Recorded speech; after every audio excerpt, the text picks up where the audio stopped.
l'internet, c'est possible de taper tout simplement sur NGTV Television dans vos téléphones et vous serez directement face à nous puisque nous passons également de ce côté-là sur une forme de live streaming. Donc ne vous privez pas de cette occasion de nous suivre.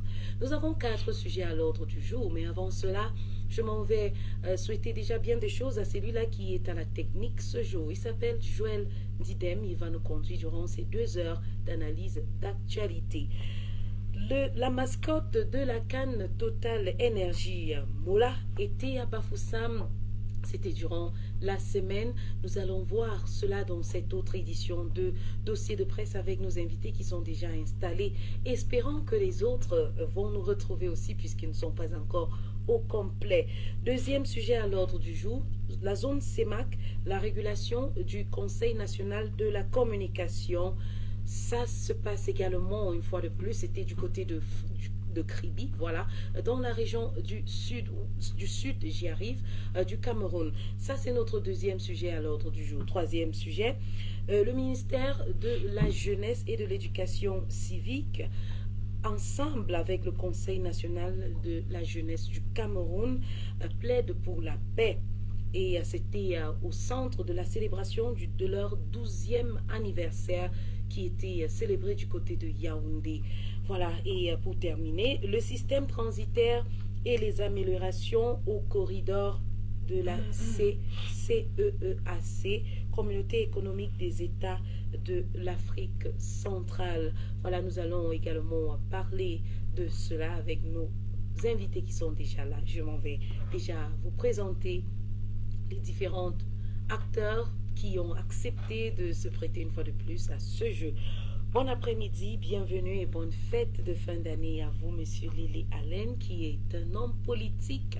Il est aussi assureur, oui, de profession. Il a plusieurs casquettes qu'il aborde au quotidien. Bon après-midi, bienvenue. Ok, merci beaucoup, Marilyn.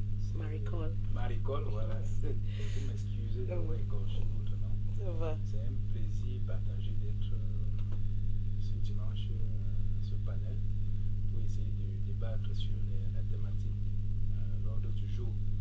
Nous osons croire que, n'est-ce pas, nos contributions pourront soulager davantage vos milliers de téléspectateurs. Okay. Donc je tiens également à saluer mon co-panéliste, je suis ici présent. Et je souhaitais également à l'ensemble de la maison NGTV joyeux Noël et bonne année pour l'année 2022. D'accord. À cette même occasion, je voudrais vous laisser le soin peut-être de souhaiter joyeux Noël comme il se doit peut-être à quelques personnes qui vous tiennent à cœur. Ok, merci Marie-Cole. Je tiens à souhaiter beaucoup de choses. D'abord à ma grande soeur, Clarisse, également à ma petite soeur Adouala, à tous mes enfants, surtout mes jumelles qui sont scotchées devant en ce moment. Ah, wow. Ok, merci beaucoup déjà à vous et à toute la famille de M. Lélé réunis au complet cet après-midi pour nous suivre. Merci et joyeux Noël à vous. Alors, à ma droite, je voudrais également souhaiter la bienvenue et joyeux Noël à M. Nantio Feu Pierre Clément, qui est urbaniste de profession. Il est aussi consultant en bassin. Bon après-midi, bienvenue. Merci Marie-Cole, bon après-midi, joyeux Noël. Merci. Joyeux Noël à toute la population de la ville de Bafoussam, à tous les Camerounais et surtout à toute la famille Nantier qui est éparpillée dans le triangle national. Joyeux Noël à tous ceux qui travaillent tous les jours pour que le Cameroun avance. D'accord. Merci déjà à vous et merci d'honorer le rendez-vous. Espérons que dans les minutes qui suivent, nous aurons également M. Yonta Christian qui est un animateur des jeunes, voilà, avec le ministère de la Jeunesse et de l'Éducation civique, qui est aussi convié à nous retrouver sur ce plateau ce jour. Merci à vous, mesdames et messieurs, à vous qui venez de vous connecter peut-être pour la première fois. Installez-vous confortablement parce que c'est parti pour 2 heures d'analyse des informations et de l'actualité. Alors nous allons vous laisser l'occasion de suivre ce reportage qui va nous plonger dans le vif de notre premier sujet de cet après-midi. C'est tout de suite. La mascotte de la CAN Total Énergie Cameroun 2021 est dans les Grassfields, présentée ce matin aux hommes des médias par le gouverneur Awafonka Augustine à l'esplanade du gouvernorat, qui pour la circonstance était entouré du maire de la ville, du président du conseil régional, des sous-préfets et bien d'autres responsables administratifs. Population de la région de l'Ouest, il y a des signes qui ne se trompent pas. Voilà, avec la présence et l'arrivée de Mola ici à Bafoussam aujourd'hui, c'est le déclic. C'est l'indication que la CAN est là et que nous pouvons déjà entrer dans le bain pour pouvoir participer à cette grande événement du football africain. Nous sommes très fiers aujourd'hui, nous sommes très contents, nous sommes très joyeux de voir Mola avec nous. Je crois que chacun, de son côté, peut commencer à entrer dans la danse. La mascotte Mola a alors pris le chemin des artères de la ville de Bafoussam.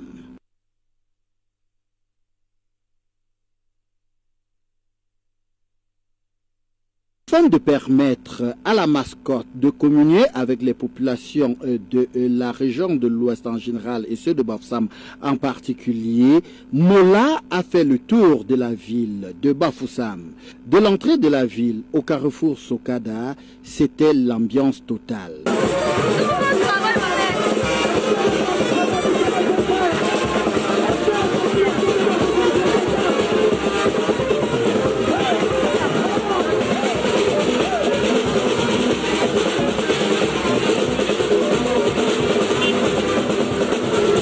Au niveau du carrefour TPO, l'ambiance était on ne peut plus bon enfant.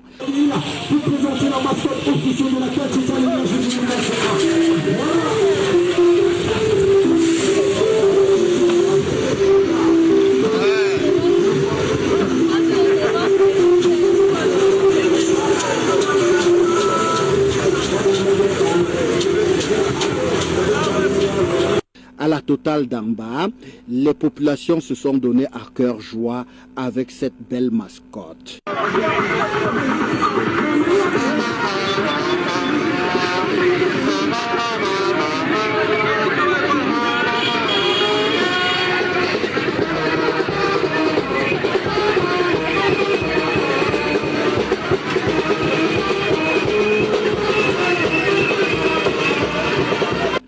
La mairie rurale n'était pas des restes.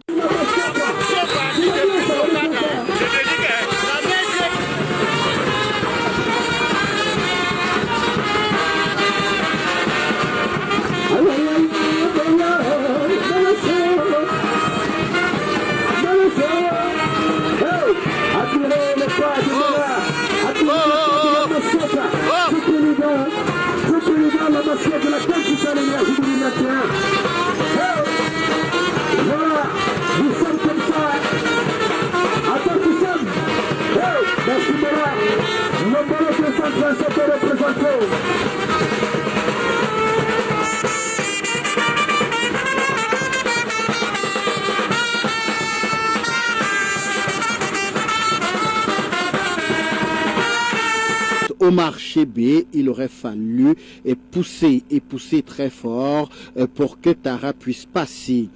Au carrefour Biao, il a fallu de peu pour que Tara reste avec les populations.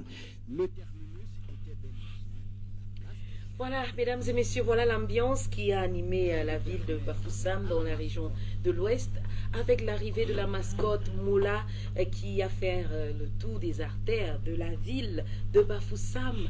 Les autres villes l'attendent après avoir fait le tour dans la ville de Douala, Yaoundé, Bamenda. Il a déposé ses valises dans la ville de Bafoussam et il poursuit son tournage. Voilà, ça se dit. Voilà. Sa tournée. Voilà. Merci beaucoup, Monsieur Lélé. Voilà, on va commencer tout de suite avec les analyses, le décryptage de ces informations.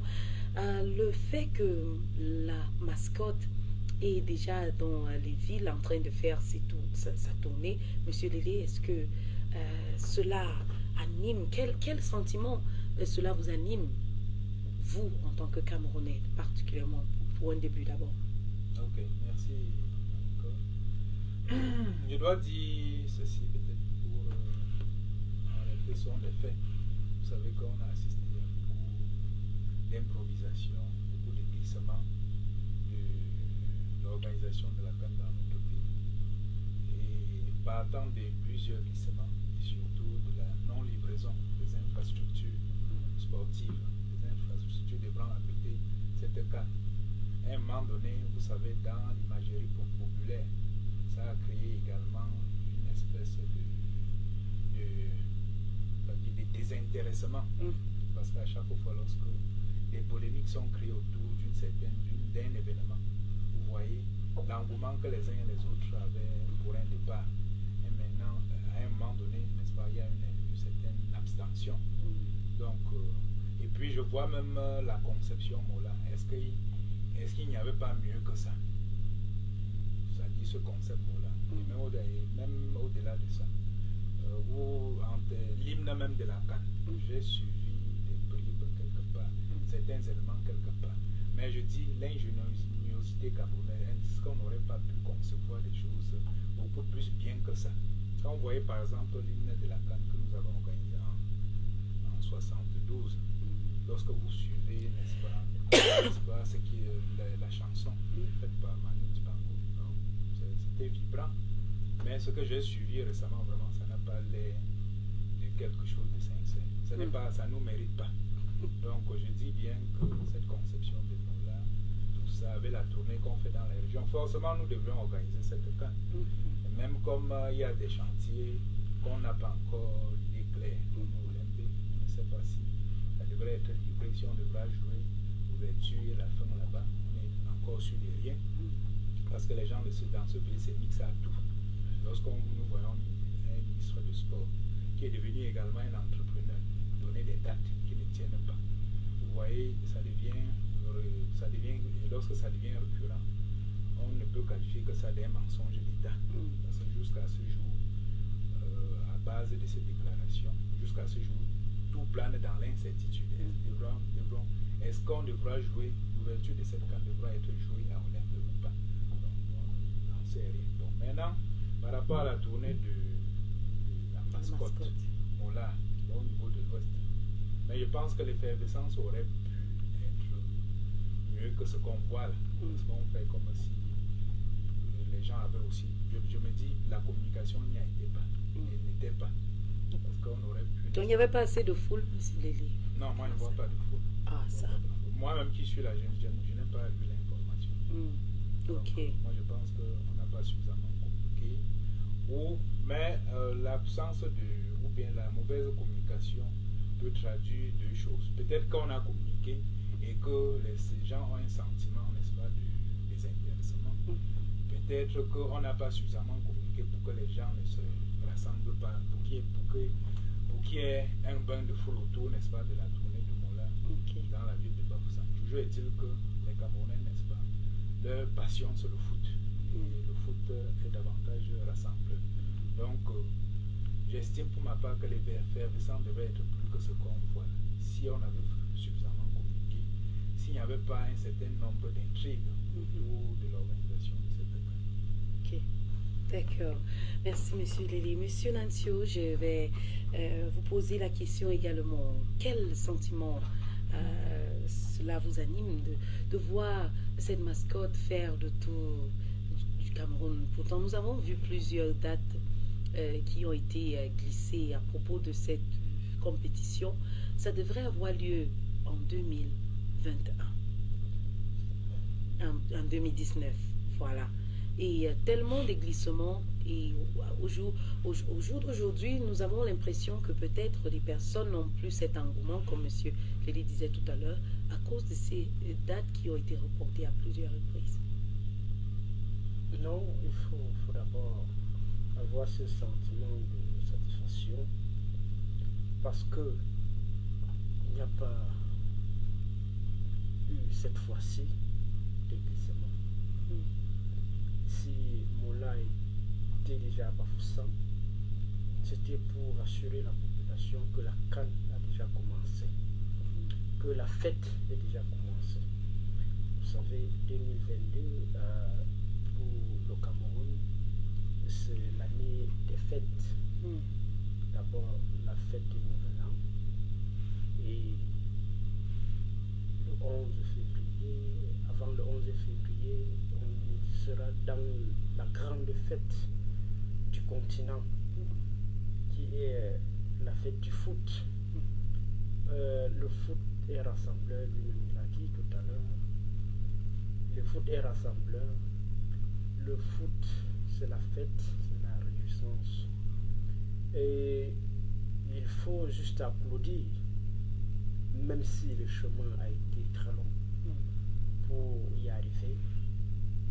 Si aujourd'hui la CAN est déjà lancée, ça veut dire qu'il n'y a plus de polémique derrière. On peut déjà chercher à voir comment faire pour accompagner ceux qui se sont donnés un peu de temps, de courage à travailler tous les jours, à faire avancer les choses.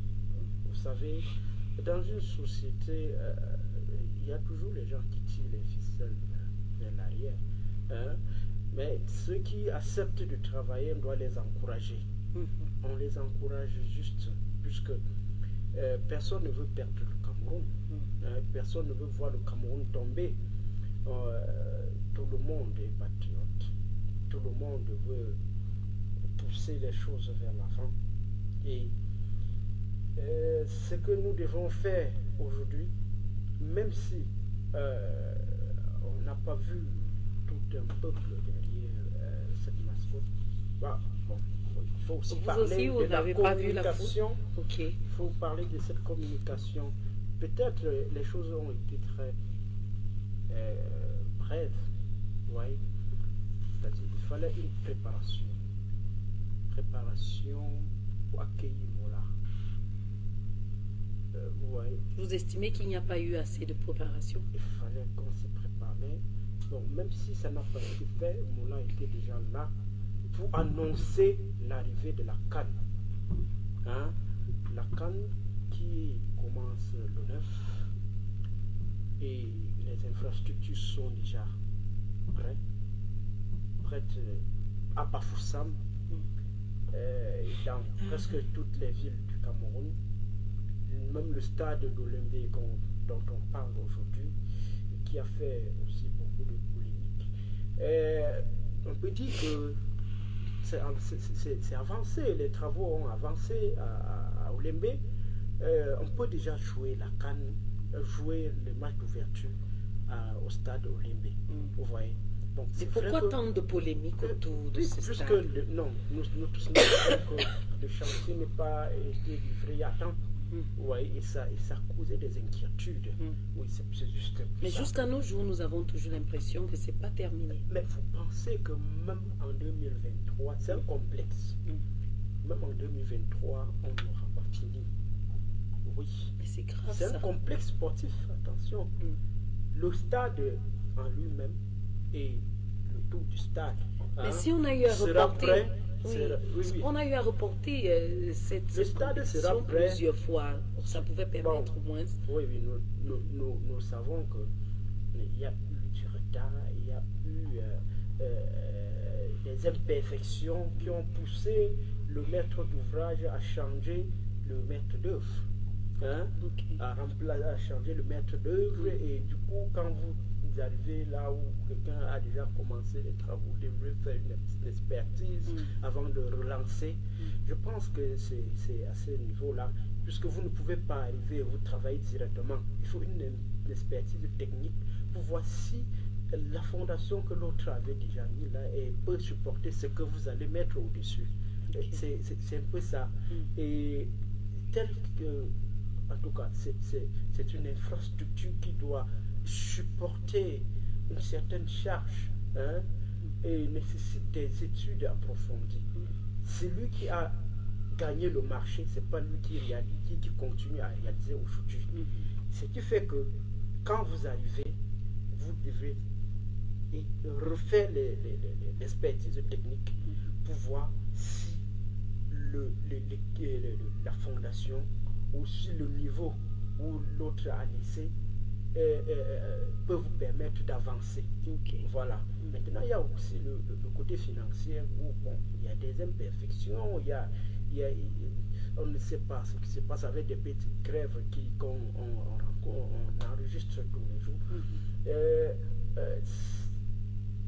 Mais à vue d'œil, nous pensons que la CAN se jouera, l'ouverture de la CAN, hein, se fera au stade Olembe et vraiment la finale. Bon, les autres ont le dernier mot, les officiels de la CAN, ils ont le dernier mot. Et il ne faut pas dire que tout ce qu'on a fait là, c'est pas bon. Ce n'est plus le moment. Ce n'est plus le moment de critiquer. Que dites-vous sur le nom aussi de la mascotte? Comme M. Lélé disait tout à l'heure, d'après lui, il trouve que ce nom ne porte pas. Bon, il faut s'y proposer. Vous voyez, et il y a toute une équipe technique qui a été choisie pour définir cette dénomination. Et derrière Mola se cache une identité sociétale, s'il faut le dire, sociologique, au niveau de la zone anglophone, où Mola veut dire mon ami, hein, mon compagnon, hein, c'est ça, mon voisin. Ouais, c'est ce qui se cache. Oui, et vous voyez, sur le plan sociologique ou sociopolitique, aujourd'hui, on est à la recherche, on est à la recherche d'un vivre ensemble, hein, d'une reconnaissance de l'autre.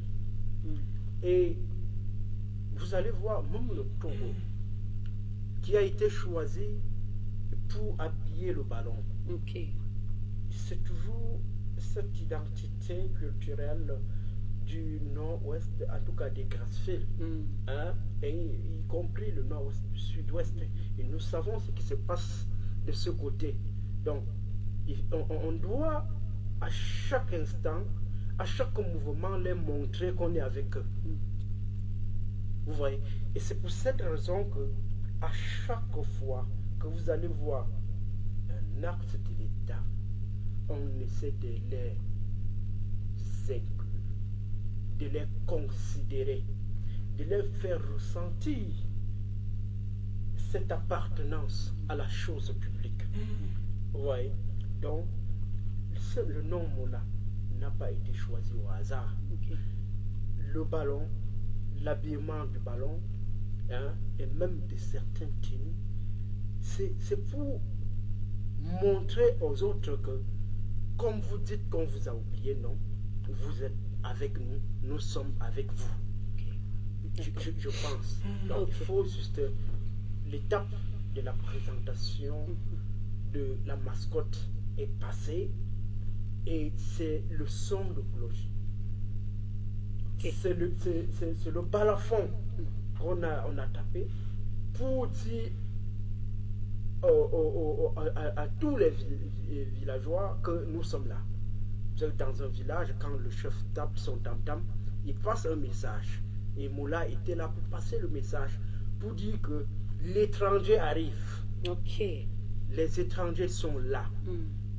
le Mola est venu nous annoncer cela, même si nous étions dans nos cuisines, dans nos bureaux, et peut-être en route pour ceux qui ont eu la chance de découvrir Mola,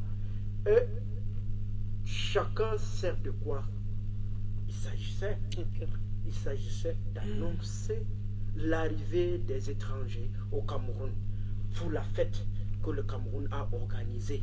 Et chacun doit balayer devant sa cour pour que le village soit propre à l'arrivée de l'étranger. Et je profite pour dire à toute la population de Bafoussam qui n'a pas encore, qui ne s'est pas encore aligné derrière l'initiative du maire de la ville, j'ai nommé le commandant Tafam Roger. L'opération un coup de pinceau devant toutes les maisons. Qu'il s'aligne très rapidement. Vous savez, quand vous éduquez, l'enfant ne suit pas, peut-être ça n'entre pas, il faut passer à la vitesse supérieure pour que ça puisse pénétrer. Et d'ailleurs, il a invité tous les chefs de quartier qui sont sur les traversées urbaines à sensibiliser davantage et à donner un dernier avertissement à ces populations-là qui n'ont pas encore mis la peinture devant leur maison, de le faire avant mercredi. D'accord. Parce que, quand même, l'État ne peut pas investir. Nous n'allons pas mentir. Bafoussam a changé. Bafoussam de 2015 ou de 2010 n'existe plus et n'existera plus jamais. Puisque le paysage a changé. Certains comportements ont changé. L'aménagement de l'espace urbain et certains espaces ruraux ont vu cette divergence. Donc, chacun doit balayer devant sa cour, chacun doit mettre la propriété autour de sa maison, changer la peinture pour que tous les étrangers qui seront au Cameroun, qui seront à Bafoussam ou qui traverseront se sentent chez eux. Bafoussam se sentent chez eux et se sentent fiers de ce pays. Ok. Merci beaucoup, Monsieur Nantio. Donc, je voudrais... Oui, Monsieur Lélé. Il faut qu'on évite les fuites en avant. Allez-y. Et puis, je vois déjà le problème de l'Olympe. Il y a deux problèmes majeurs qui ressortent de l'Olympe. On nous parlait d'un complexe. Et on ne peut pas nous dire qu'on passe 10 ans, plus de 10 ans, n'est-ce pas, avec des fonds du contribuable qu'on a mis à contribution pour la construction de ce stade qui était supposé être un complexe et qu'on n'a pas pu réaliser. Ça veut dire quand même le simple stade, on ne l'a pas construit en plus de 10 ans. De quoi parlons-nous? Ça c'est d'un. Des deux, le scandale autour de la gestion financière de cette CAN. Mais comment? Il y a autant de choses où le pauvre citoyen doit s'interroger. Et c'est même autant des éléments qui peuvent démotiver les gens, n'est-ce pas, à ne pas être regardants sur cette organisation. Moi, je reviens encore sur l'histoire de Molo et Conso. Il ne faut pas insulter l'intelligence des Camerounais. Surtout que nous savons que nous sommes dans un pays de clientélisme, de corruption.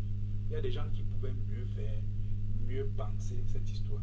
Mais lorsque des gens sont assis autour d'une certaine organisation, ils ont les leurs, des gens à qui ils peuvent, n'est-ce pas, les consulter pour concevoir la chose. Ils ne peuvent que s'en prendre à eux-mêmes. Donc je dis ces choses-là pourraient être mieux aménagées. Nous connaissons que notre pays, c'est un pays de corruption, de clientélisme, les gens passent. Donc comment estimez-vous que dans un concours, il y a même le mort qui passe? Donc ce pays, c'est comme ça que ça se gère. Moi je reviens également sur ce comme mon co-panéliste disait, que le maire de la ville de Bafoussam est en train de faire ci ou ça. Il faut éviter les fuites en avant. Ce n'est pas parce qu'on attend les trucs étrangers qu'on doit être propre. Ça, c'est des initiatives que, à tout moment, ça devrait être pérenne. Ça devrait rester dans, n'est-ce pas, dans le déploiement quotidien de la mairie. C'est de ça qu'il est question. Non pas parce que les étrangers viennent qu'on doit laver sa maison. Oui. Ça, ils doivent frapper le poing sur la table à tout moment pour que la ville reste toujours belle.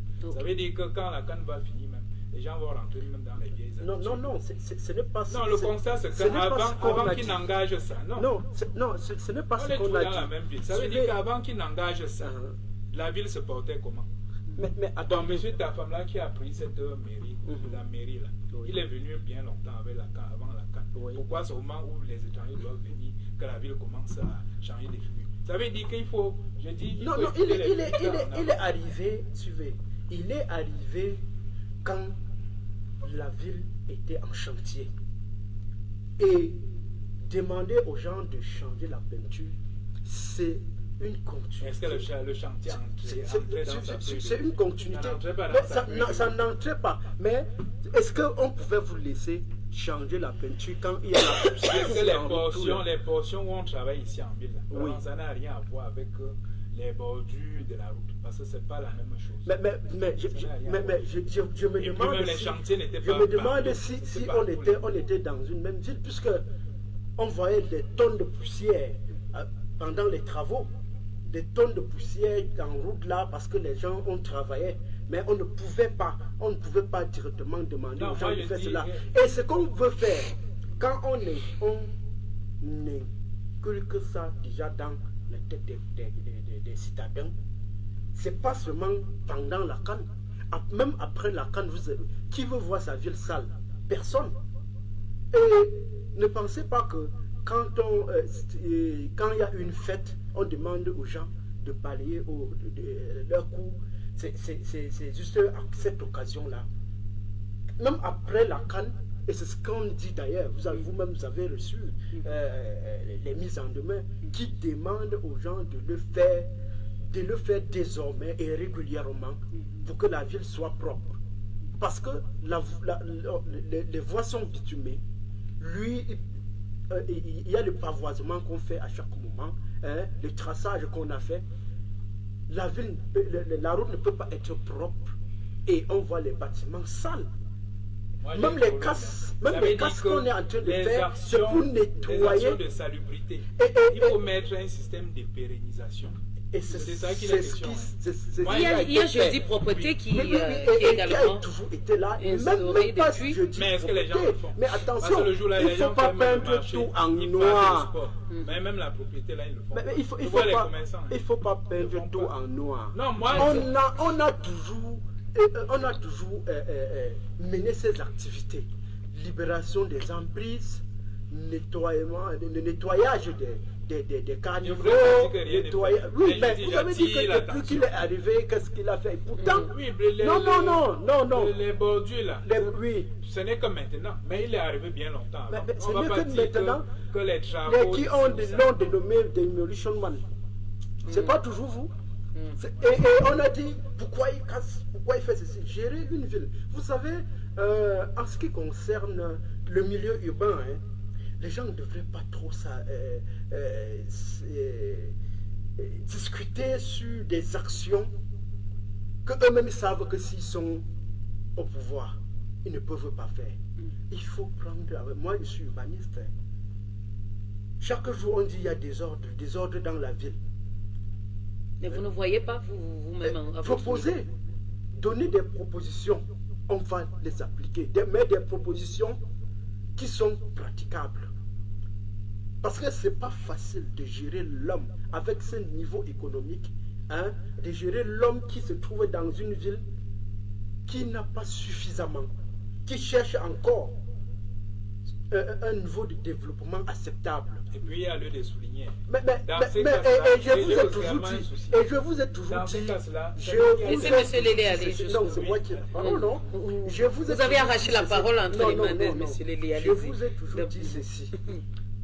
Nous sommes dans un urbanisme de rattrapage où il y a du retard. Même vous, si on vous met à la tête d'une commune ou qu'une communauté urbaine aujourd'hui, je ne vois pas quel miracle vous allez opérer. Non, je ferai la différence. La différence en quoi faisant? Pardon. Il faut, oui. Laissez-le. C'est un autre débat. C'est un autre débat. Non, attends, il donne.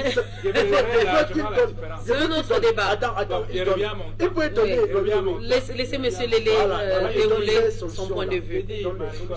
Il faut Allez-y, éviter M. Lélé. en avant. Oui, Je parce que... crois que Moi, si on me donne, mais je suis en tête de ces choses, ce serait autre chose. Oui, quoi? Ce serait une nouvelle manière de penser. Il dit que c'est un autre débat. Non, non. Jusqu'à ce qu'il soit à la tête. Non, pour l'instant, il n'est pas à la tête. Jusqu'à ce qu'il soit à la tête.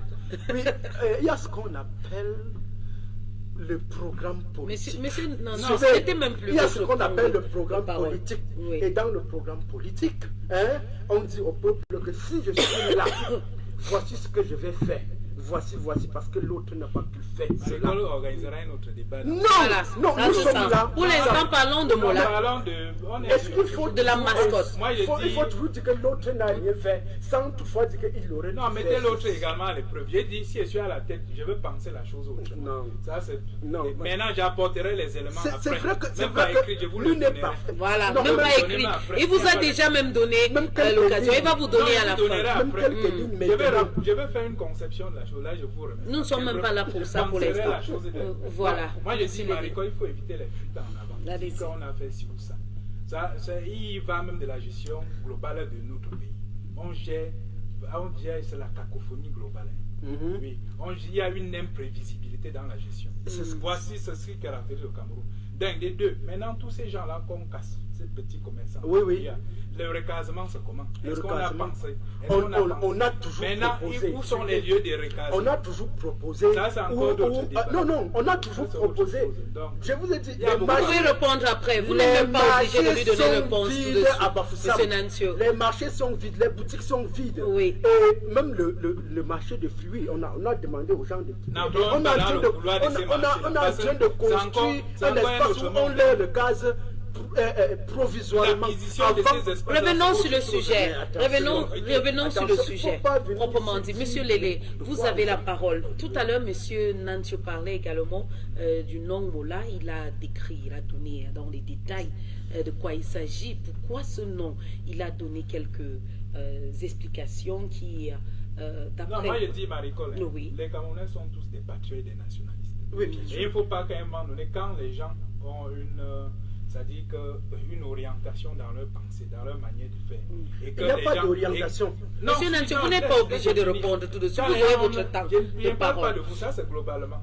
Je dis quand les gens ont des orientations, une manière de faire, et qu'on n'adhère pas forcément, qui ne croient pas que les autres ne sont pas nationalistes ou patriotes. Nous le sommes tous. Bien même que c'est l'approche de la gestion de notre pays qui divise et qui fragilise davantage les Camerounais. Aujourd'hui, porter critique sur la mauvaise gestion, la mauvaise gouvernance, la mauvaise gestion de la CAN ne veut pas dire qu'on n'est pas patriote. Nous aimons le football, plus que ces gens-là qui disent que c'est eux qui sont les concepteurs ou les élaborateurs de l'organisation de cette CAN. Vous croyez qu'on est content des différents glissements? Vous croyez qu'on est content qu'en 12 ans, on n'a pas pu nous livrer le stade olympique qui est quitté du stade complexe à un simple stade, on n'a pas pu livrer. Mais regardez même Kouékon. Non, suivez d'abord. Même Kouékon, là, comme on dit, ça, c'est prêt partiellement. Hein. Il y a encore des choses à aménager. En combien de temps?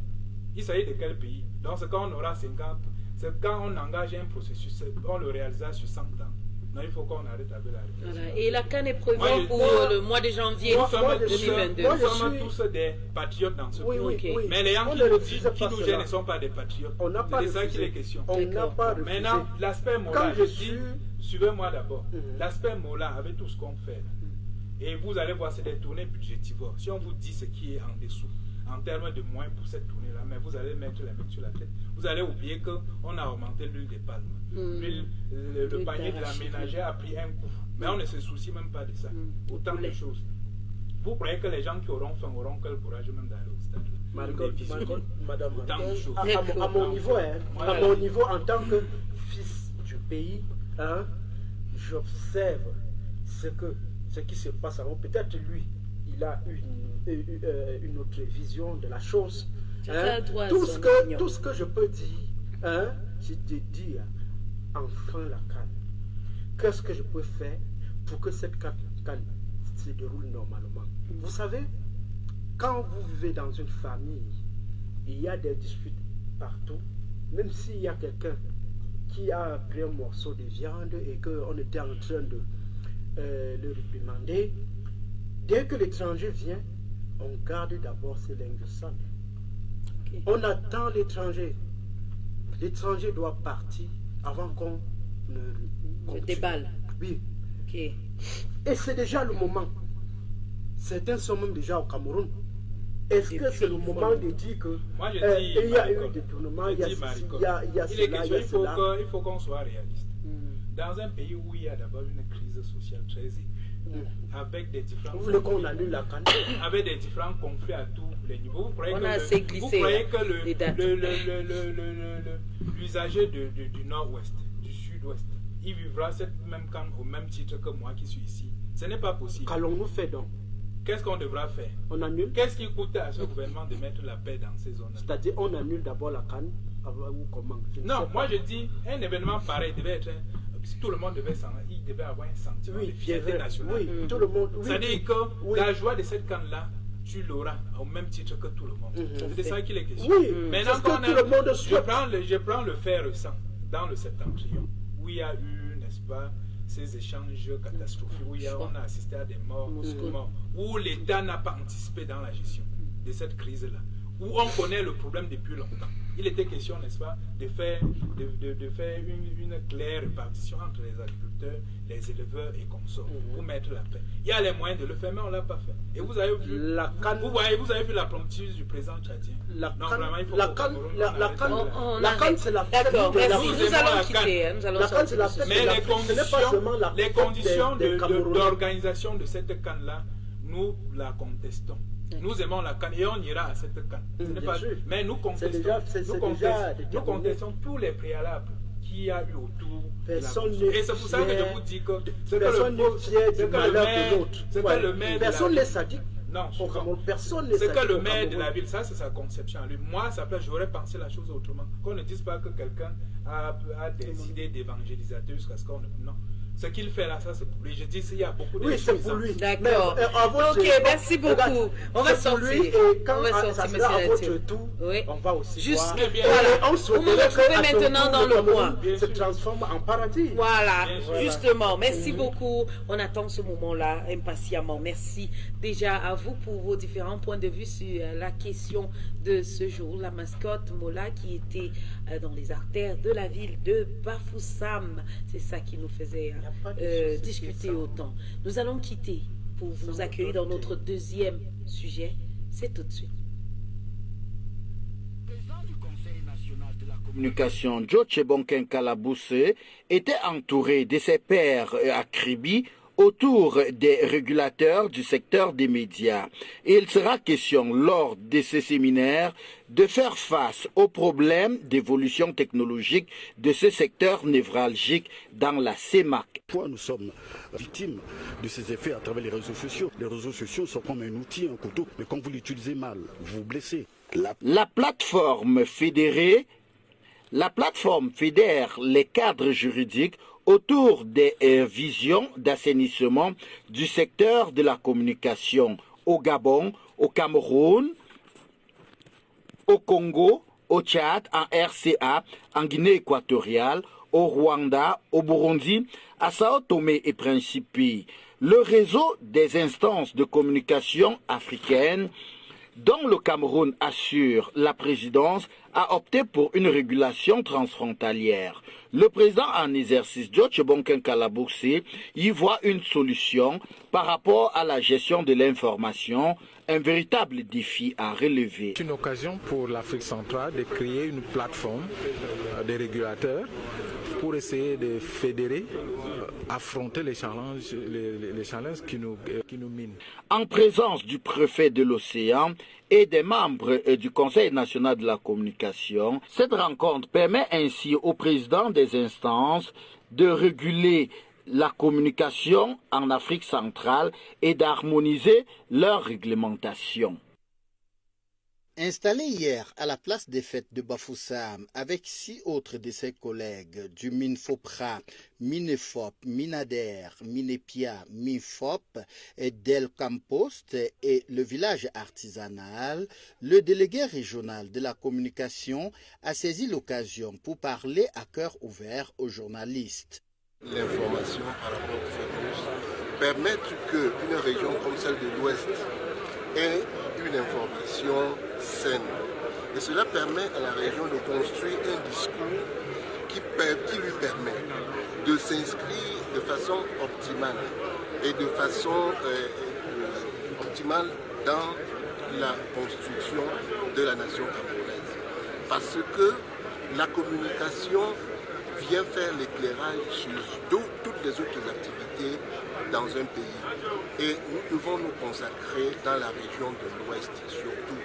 Et je parle à vous les journalistes, à vous les chers confrères, parce que c'est comme ça que moi-même je me présente, que je n'ai jamais fait autre chose que le journalisme. Et je voudrais que vous compreniez que le tout commence d'abord par la constitution d'une famille de la communication. Et c'est à partir de cette famille que nous réussirons à faire que la communication s'impose comme une activité majeure. Nous faisons une activité de souveraineté. La parole est souveraine. Et il faudrait que, par rapport à cela, mais que nous sachions que nous avons une grosse responsabilité. Cette responsabilité, c'est celle de devoir assurer dans un pays ce que nous avons comme des valeurs du vivre ensemble, les valeurs de moralisation, les valeurs de moralisation.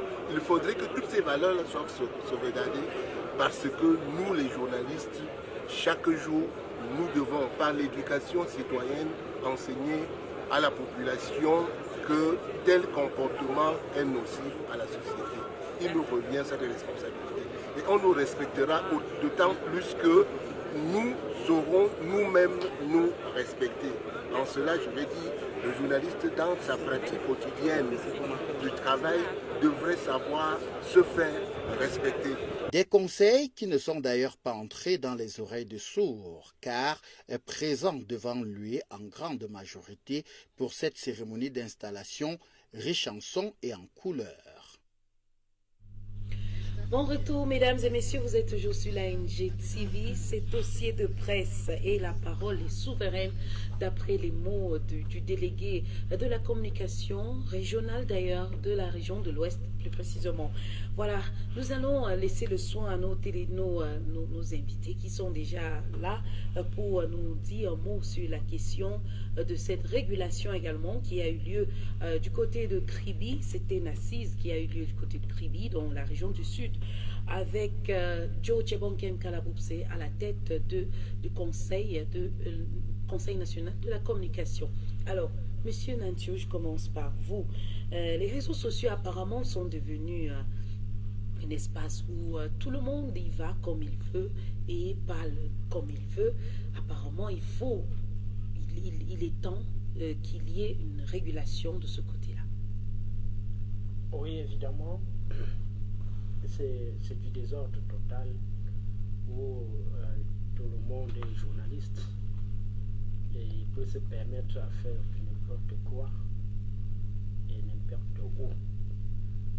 Dans la zone CEMAC, effectivement, on peut avoir des flux d'informations non vérifiés qui peuvent provoquer des mouvements dans cette zone-là. Et si on ne travaille pas ensemble avec nos voisins, on pourra arriver au désordre qui ne viennent pas, par exemple, du chez nous, ou qui viennent plutôt de l'extérieur. Et on doit penser ensemble pour que si au niveau frontalier,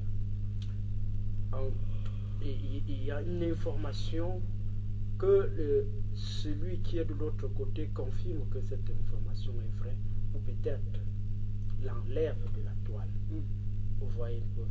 Donc on doit avoir un même niveau d'information dans la zone Afrique centrale. Mais également, il faut dire que le président,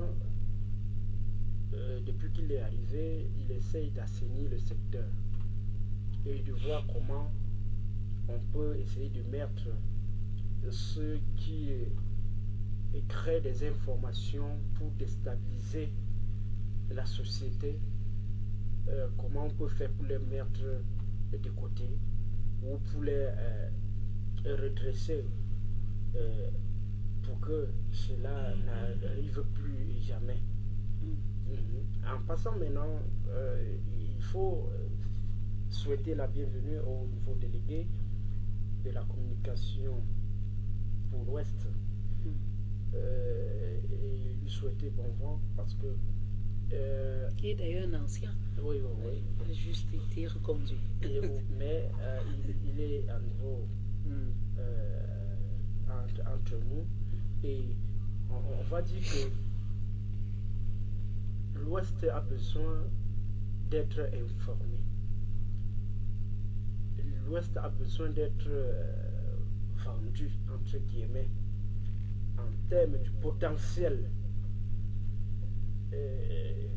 qu'elle regorge. Une région touristique, agricole, économique, pour tout dire, très dynamique. Et si on ne communique pas, donc il faudrait qu'il regarde ce côté-là pour voir comment montrer aux yeux du monde ce que vaut l'Ouest Cameroun. Quand on n'est pas informé ou quand on n'est pas visible dans le monde,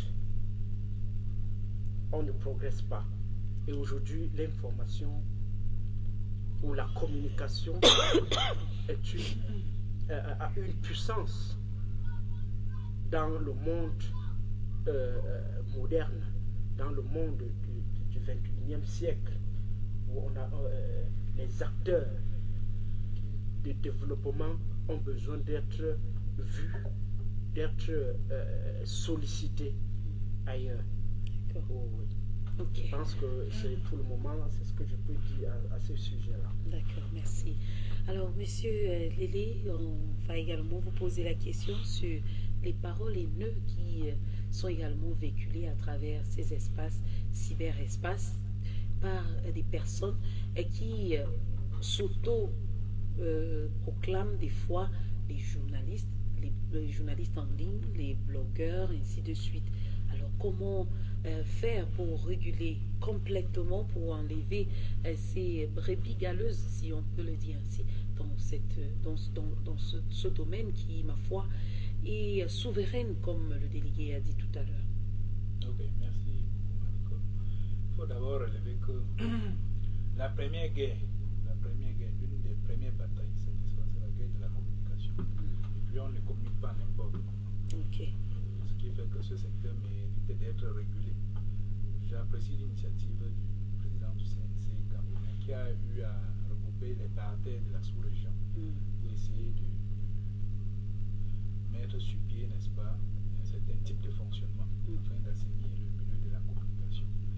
J'apprécie également l'initiative parce que je crois qu'il y a ça ici à l'Ouest, ça dit un mouvement syndical des journalistes de la région de l'Ouest. Je crois que c'est contrôler le président actuel, c'est un ami à moi, M. Bonji René. Comment sais-je? Voilà. Donc, c'est déjà bien. Or, c'est des choses qui n'existaient pas avant. Parce qu'il est question, plus que jamais, n'est-ce pas, de voir clair à ce niveau-là. Pour que le milieu du journalisme, le milieu de la communication, qui est un milieu hautement sensible, soit régulé. On ne doit pas dire n'importe quoi et n'importe comment. Donc, j'apprécie ces initiatives. J'ose croire que l'initiative en haut, avec la CEMAR-là, est une initiative sincère. Vous êtes sans ignorer les turbulences, n'est-ce pas, dans la fluidité entre nos frontières actuellement. Il y avait les guerres avec la Guinée récemment où beaucoup de nos compatriotes ont été expatriés. Et sans compter que même avec les autres pays, n'est-ce pas, la fluidité des frontières en dents de scie. Aujourd'hui ça peut aller, demain ça peut ne pas aller. Réellement, ce n'est pas comme en Afrique de l'Ouest où il y a une facilité de communication, n'est-ce pas, entre les États. L'Afrique centrale a encore du chemin à faire. J'ose croire que c'est des assises sincères. Et j'avais dit ici, lorsqu'on parlait de la condition du journaliste, que l'État, le contribuable camerounais, n'est-ce pas, s'investit pour des taxes en ce qui concerne la communication. On prélève quand même des centimes sur le salaire des contribuables camerounais ou bien peut-être des fonctionnaires. Mais il ne faut pas que cela reste l'apanage d'une seule chaîne. Ce n'est pas bon. Qu'une seule chaîne ait le monopole de tout cet argent. On devait redistribuer, n'est-ce pas, à toutes les chaînes, que ce soit les presses, les télévisions, les radios, pour que, n'est-ce pas, le journaliste quand même ait une condition de vie appréciable. Parfois, la misère peut vous faire dire n'importe quoi. Parce que peut-être vous avez cédé à des pots de vin. Donc, moi, je dis, il ne suffit pas de dire comme le délégué régional l'a dit là, mais il faut également voir la condition des journalistes. Parce que c'est lamentable, j'en connais plus d'un. Mais quand vous les voyez faire, vous sentez qu'il n'est pas équilibré socialement, qu'il n'est pas épanoui. Donc, on devrait revenir que les subventions, que les chaînes comme le vôtre, les chaînes assez sérieuses soient subventionnées. Moi, je reviens encore à cette chaîne d'État, qui n'est pas forcément la chaîne la plus vue. Mais pourquoi doit-elle embrasser autant d'argent qui ne doit pas être redistribué aux autres? Donc, il faut qu'on soit sincère à ce niveau. Moi, je dis le délégué régional aura également intérêt à défendre les journalistes sur leurs conditions de vie. Voilà. Ça, c'est d'un. L'autre aspect voudrait que la CNC doit être un organe régulateur, mais éviter aussi c'est-à-dire que d'attribuer des sanctions à tort et à travers. Parce que des gens ne disent pas aussi des choses dans la ligne peut-être politique ou éditorialiste qui ne vous plaît pas et que vous les attribuez des sanctions. Mais il faut que cela soit évité. Peut-être il y a une chaîne de télévision ou bien une radio, une presse, n'est-ce pas, qui a sa ligne éditorialiste. Peut-être lui, il aime beaucoup plus parler de l'opposition au Cameroun. Il ne faut pas qu'on évite des répressions hasardeuses dans ce sens-là. Ce ne serait plus l'assainissement du milieu. Voilà, mais il faut être objectif. Et réellement, on a observé dans leur fonctionnement à des bavures pareilles de la CNC qui a fait l'objet de beaucoup de contentieux. Donc je dis qu'il faut qu'on soit sérieux à ce niveau-là. Il ne faut pas que quand on n'est pas, c'est-à-dire qu'on n'adhère pas à ce que le gouvernement pense forcément, on est mis en marge. Donc, il faut qu'on évite, et c'est ce qui est arrivé quelquefois en permanence dans la gestion de chez George Bank. Donc il faut que ce soit revu. Et le dernier aspect que j'attire pour attirer notre attention, c'est qu'à un moment donné, il faut donner la responsabilité aux jeunes. Je vois par exemple le délégué, il ne dit pas qu'il n'est peut-être près de la retraite, mais il faut la relève dans ce pays. Est-ce que tous les Camerounais aujourd'hui ne sont pas fiers de la victoire de tout, comme président de la CAF? Tout à fait. Vous croyez que si on mettait un jeune de 40 ans comme délégué régional, il ne peut pas faire mieux que lui? Dans un moment donné, il faut que les gens, qu'à la tête de l'État, il faut qu'on ne doit pas avoir un gouvernement de gérontocrates. Il faut que ça cesse un peu, qu'on laisse les jeunes prendre des responsabilités. Vous, monsieur Nantier, vous croyez que si vous êtes maire de la ville, là, vous ne serez pas content? Vraiment. Je suis sûr que vous apporterez plus que celui beaucoup d'énergie. Beaucoup d'énergie, beaucoup de vivacité. Mais attention, il ne faut pas. Non, je prends l'exemple. Moi, je vous ai dit tout à l'heure que moi, à sa place, j'aurais fait mieux que lui. Vous avez pris ça comme système. J'ai encore du chemin à parcourir pour arriver à son niveau. On peut pris comme exemple. Moi, je dis, moi, à sa place, j'aurais fait mieux. Et je t'ai dit ça. Moi, à la place du maire de la ville, j'aurais fait mieux que lui. Et je le dis. Donc, maintenant, si on me met le peuple, je ferai mieux que lui. Alors. Donc, il faut donner, n'est-ce pas, le pouvoir aux jeunes. Il faut faire confiance aux jeunes. N'est-ce pas, pour la gestion de ce pays. Tout le monde était content de la victoire des tout. Et c'est venu. Et la manière que toi était président, vraiment, tout le monde était content. Une élection démocratique. Une élection des plus appréciables qui n'est jamais arrivée au Cameroun. C'est pour ça qu'il faut donner la chance à l'opposition. Je suis sûr que le régime actuel ne gagnerait plus des élections. Certains jeunes sont là. Merci beaucoup, monsieur Lélé. Pour observer. Oui, monsieur Nantier, vous avez déjà observé. Maintenant, il dit que si vous êtes maire de la ville, vous ferez mieux. Moi, je sais. D'accord. Merci encore à vous, monsieur Lélé. Monsieur Nantier, la question est de savoir si c'est possible de faire une harmonisation de ce secteur, voilà, sur la communication, surtout dans la zone CEMAC. Est-ce que c'est possible que cela soit palpable et faisable même sur le terrain? C'est possible, tout est possible. La zone CEMAC, dont nous disons, c'est juste un regroupement de plusieurs pays. Plusieurs pays qui étaient auparavant un seul peuple. N'eût été l'arrivée du colon, l'Afrique ne devait pas être divisée autant, puisque si on cherche à avoir des États-Unis de l'Afrique, c'est justement parce qu'on a compris que on a divisé territorialement l'Afrique, mais socialement, nous restons un même peuple. Donc, je ne vois pas comment une loi qui peut chercher à harmoniser le secteur de la communication en Afrique centrale peut entraver le développement de la zone. Donc, si certains égoïstes se calment un peu, puisque nous voyons ce qui se passe dans d'autres pays, le Cameroun n'a jamais été xénophobe. On n'a jamais chassé les voisins. Or, chaque jour on nous dit que nos frères sont chassés, sont tués dans les autres pays, juste parce qu'on ne le veut pas dans ces territoires-là. Et pourtant, nous sommes un même peuple. Donc une loi qui harmonise chaque secteur de développement, il faut quand même dire que c'est une marche vers le vivre ensemble dans l'Afrique centrale, un peu comme dans l'Afrique de l'Ouest, puisque en Afrique de l'Ouest ils sont avancés, mais Afrique centrale, il y a toujours des égoïstes qui pensent que parce qu'ils ont un peu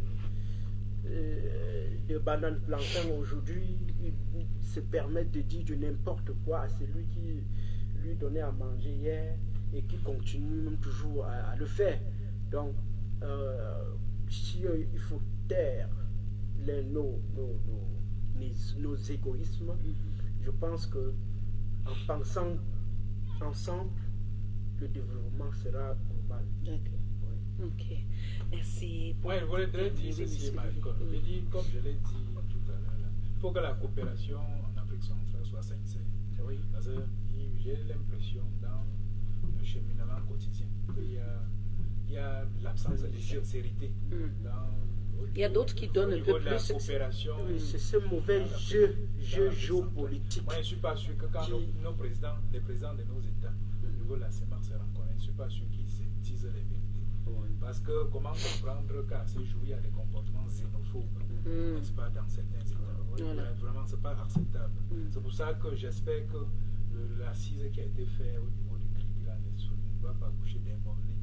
Parce que déjà, sur le plan relationnel, sur le plan de la fluidité, de la perméabilité, de mouvement dans les frontières, ça ne tient pas. Ne tient pas. Comment est-ce qu'on doit refouler certains à gauche, alors que quand il y a les crises peut-être en Centrafrique, les gens se réfugient au Cameroun. Quand il y a les crises au Tchad, les gens se réfugient et vice-versa. C'est pour ça que j'apprécie le président de la transition tchadienne qui a reçu près de 50 000 Camerounais. Tout comme le Cameroun passe tout le temps à recevoir. C'est un donnant-donné aussi. Il faut que ce soit vraiment réciproque. Un peu de partout. Donc je dis, il faudra qu'il y ait une sincérité, n'est-ce pas, au niveau de la coopération multilatérale dans l'Afrique centrale. Sinon, ce que même l'assise du climat, là, ça va accoucher d'un monde. Oui, puisqu'il y a certains présidents qui acceptent que tout soit harmonisé, que le vivre ensemble soit mis sur pied, mais les autres, j'ai toujours l'impression que les Camerounais sont toujours mal partis sont toujours mal partis, sont mal perçus dans les pays voisins. Tous les Camerounais, j'ai jamais entendu au Cameroun qu'on a réprimé un Centrafricain. On a chassé. Non, c'est juste parce que nous sommes accueillants, il y a cette hospitalité. Peut-être on abuse un peu trop. Non, on n'abuse pas. On accepte l'autre, puisque nous, on a compris depuis... Les Camerounais sont par essence. Oui. Et on a compris qu'on doit vivre avec l'autre pour avancer. Les Camerounais sont par essence accueillants et patients. Oui. Mais la patience ne veut pas dire qu'ils ne sont pas réactifs. Parce que quand le jour où le Camerounais veut véritablement se lever contre un problème qui les écœure, ce serait la catastrophe. La patience ne veut pas dire que c'est la peur.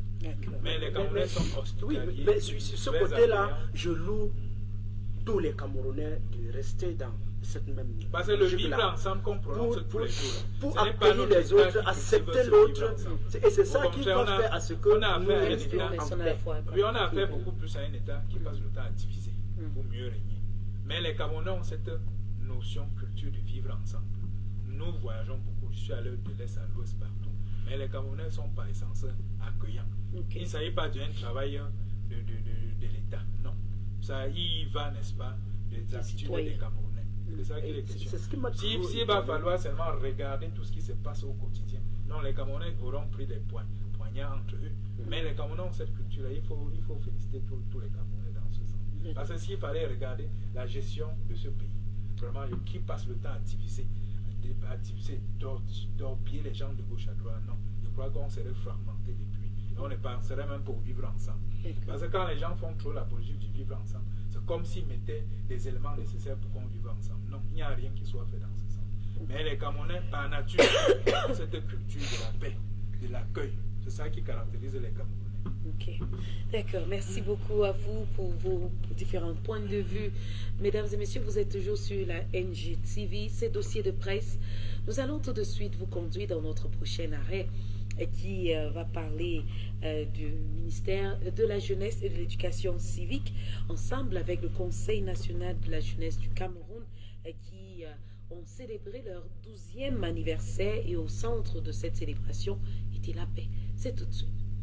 C'est l'apothéose de 3 jours d'intenses activités, avec en son essence la célébration de la jeunesse camerounaise, tenue par l'urgence d'un essor socio-économique et professionnel maturé. On va dire que cette célébration marque un moment historique pour la jeunesse camerounaise. Et dans le cadre de cette célébration, nous avons au menu plusieurs activités, notamment l'Assemblée générale du Conseil national de la jeunesse. Ensuite, des activités marquant le colloque international de la jeunesse sur la paix. Et aussi une marche pour la paix, qui était du boulevard du 20 mai jusqu'au monument de la réunification. Et ensuite, une cérémonie de remise des distinctions honorifiques à titre exceptionnel décernées par le président de la République, son Excellence Paul Biya, à la jeunesse camerounaise. Pour son 12e anniversaire, le Conseil national de la jeunesse du Cameroun, en cette année 2022 qui pointe, entend mettre l'accent sur les besoins vitaux de base des jeunes Camerounais, sur les défis qui les incombent, afin de structurer des mesures d'accompagnement fiables pour leur épanouissement psychosocial. Et à cet effet, tous les secteurs du gouvernement sont interpellés et marquent leur engagement. Nous avons déjà pris en premier lieu le respect des mesures barrières en portant nos masques, la distanciation sociale, mais aussi nous avons l'accompagnement du ministère de la Santé qui a bien voulu nous accompagner en mettant à disposition des stands ici pour pouvoir encourager la vaccination de la jeunesse camerounaise. Ça veut dire que nous accompagnons l'action gouvernementale dans le cadre de la lutte contre le coronavirus. Quand le temps d'une prise en charge appropriée de la jeunesse dans l'optique de lutter contre le chômage et le sous-emploi sonne, le Conseil national de la jeunesse du Cameroun répond présent et ne lésigne pas sur les stratégies d'encadrement et d'accompagnement pour un avenir inclusif et participatif. Cela marque la particularité, l'importance même qu'occupe la jeunesse camerounaise aux yeux du chef de l'État, son Excellence Paul Biya, parce que dans ses appels à la jeunesse, il nous a toujours demandé de prendre nos responsabilités, d'oser, de participer à la construction de la paix pour le Cameroun, d'être des ambassadeurs de la paix, mais aussi d'être des jeunes dynamiques, responsables et patriotes qui contribuent au développement du Cameroun. Voilà, mesdames et messieurs, vous êtes toujours sur la NGTV, voilà qui est dit. Vous venez de suivre le reportage sur la célébration de leur 12e anniversaire, le Conseil national de la jeunesse du Cameroun. Je vais commencer par vous, monsieur Lélé, avec ces activités qui ont animé cette journée. On a parlé de l'Assemblée générale, les colloques internationaux sur la paix. On a aussi parlé de la marche pour la paix.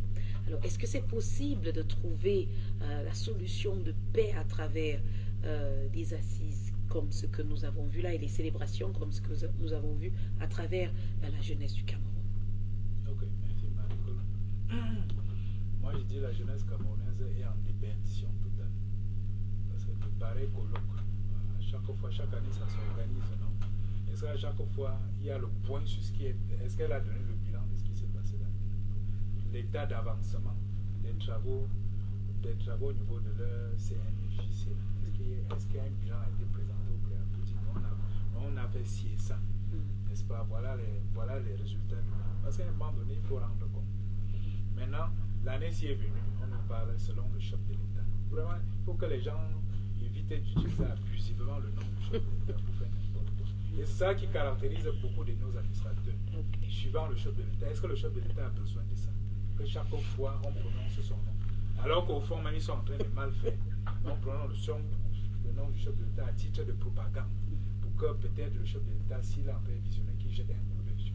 Parce que vous avez prononcé le chef de l'État. Vraiment, il faut qu'on évite le théâtre. Le chef de l'État n'a pas besoin de ça.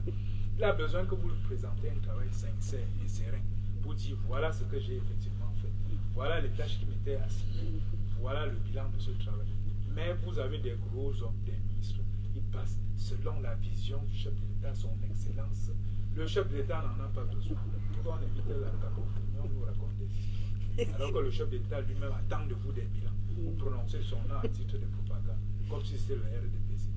On évite ça. Donc moi je dis, c'est bien beau la thématique, la notion de paix. Mais qu'est-ce qu'on a relevé en ce qui concerne la paix?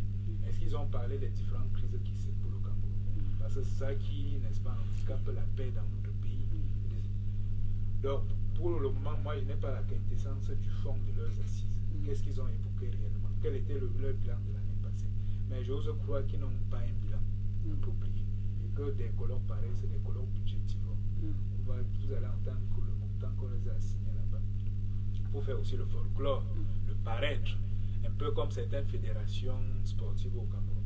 On attend d'exemples, on essaie de faire une certaine forme. On vous dit qu'il y a la finale entre tel et tel. Un peu avant qu'ils prennent le foot, chaque année on disait qu'ils pouvaient jouer la finale devant le chef de l'État. C'est comme ça que ces choses-là se gèrent. Il faut revoir encore le fonctionnement de ce Conseil national de la jeunesse. Et puis même dans un conseil pareil, il faut faire vraiment le point.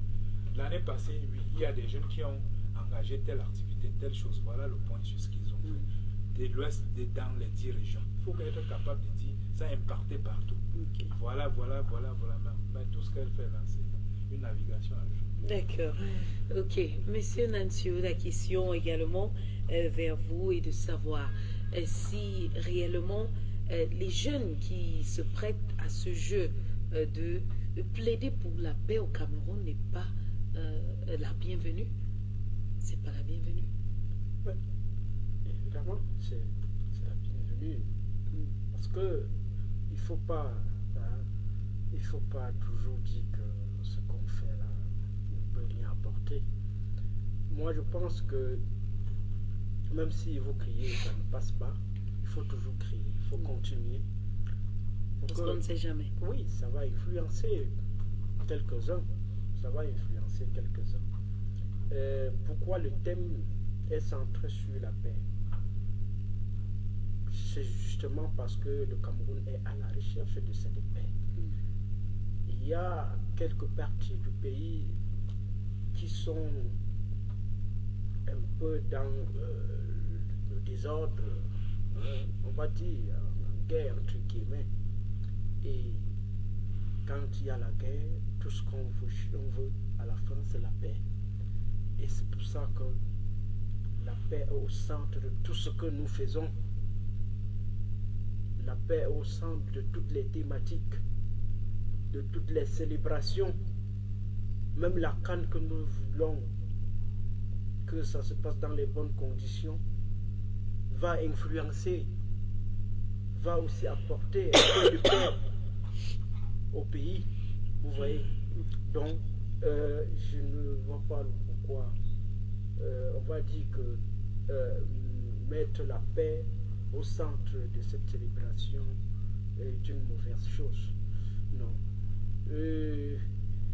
Peut-être il faut aller au-delà de ce que nous observons, c'est-à-dire intensifier les sensibilisations en organisant des colloques comme on a vu, mais des colloques qui touchent vraiment la cible.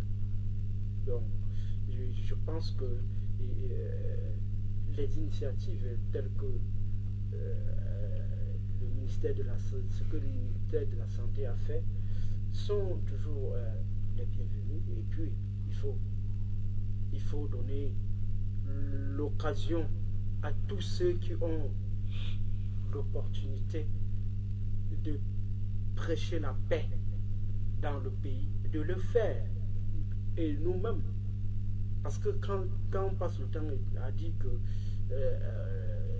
il faut la guerre pour que ça change, s'il n'y a pas de révolution, quand ça vient, supporter n'est pas facile.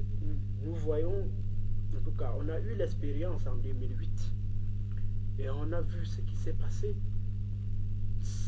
En quelques jours, le pays était à terre. Puisque ça ne doit pas durer, les crises ne doivent pas durer.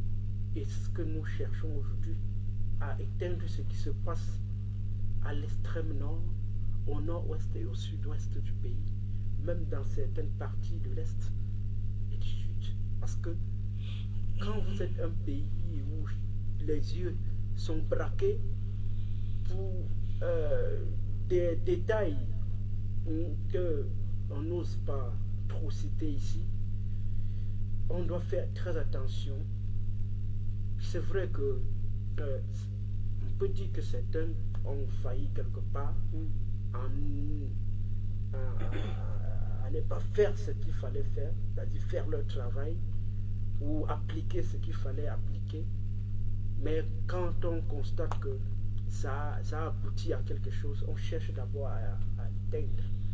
Et je crois que les initiatives telles qu'on a vues, c'est ce qui va permettre d'arriver à une perte totale au Cameroun. Bon, peut-être il faut intensifier, il faut des nouvelles stratégies pour y arriver, puisque c'est la jeunesse qui est touchée. Et c'est la jeunesse qui est même plus touchée aussi. Ceux qui sont au champ et avec les armes, ce sont les jeunes. Et c'est le fer de lance de la nation. Si la jeunesse est touchée, ça veut dire que l'avenir est incertain. Et les autorités, ils sont dans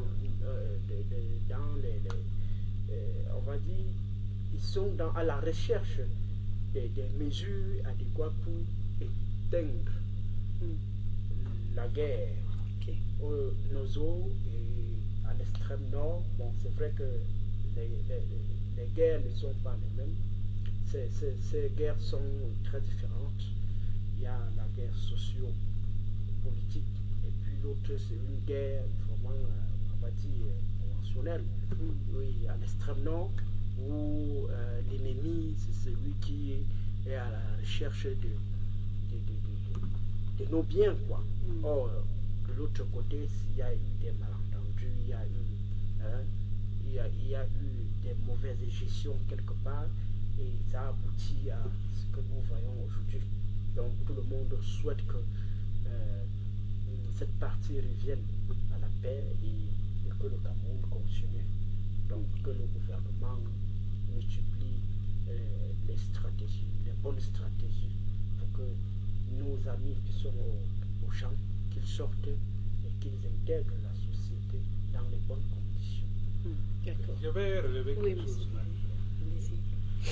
Tel que c'est parti, avec l'augmentation du coût des denrées alimentaires sur le marché aujourd'hui, j'ai peur qu'on arrive